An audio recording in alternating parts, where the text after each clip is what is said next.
In today's video, I'm going to teach you how to delete a USPS account. If you've been looking through your USPS profile and wondering where the delete option is, it's important to know that USPS does not currently offer a simple self-service button that lets you permanently delete your account online. In most cases, you'll need to contact USPS directly and request that the account be removed. Before you begin, take a moment to sign into your USPS account and save anything you may need later. This can include tracking details, shipping history, receipts, or any other account information you may want to keep for your records. Also, if your account is connected to any active USPS services, make sure those are canceled first. Once the account is deleted, you may lose access to all online services connected to it. One way to request deletion is by contacting USPS customer care. After signing in and gathering the information you want to save, reach out to USPS support and clearly state that you want your USPS.com account deleted. During this process, USPS may ask you to confirm account details in order to verify your identity.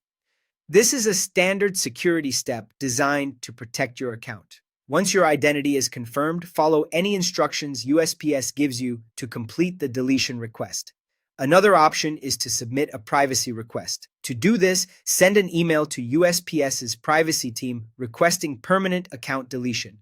In your message, include your USPS username and the email address associated with the account so they can locate it. Keep the request clear and direct by explaining that you want the account permanently deleted. After that, wait for USPS to respond. They may contact you to verify your identity before moving forward. As you go through this process, keep in mind that the exact steps can vary depending on the type of USPS account you're trying to remove. A standard USPS.com account, an informed delivery account, or a USPS careers account may each follow slightly different procedures, so it's a good idea to mention the account type when you contact support.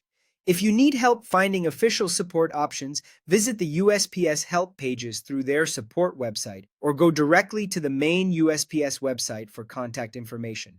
Using official USPS channels is the best way to make sure your request is handled securely and correctly. That's all there is to it. As long as you save your important information, cancel any active services, and submit your request through USPS support or the privacy team, you'll be able to move forward with deleting your account.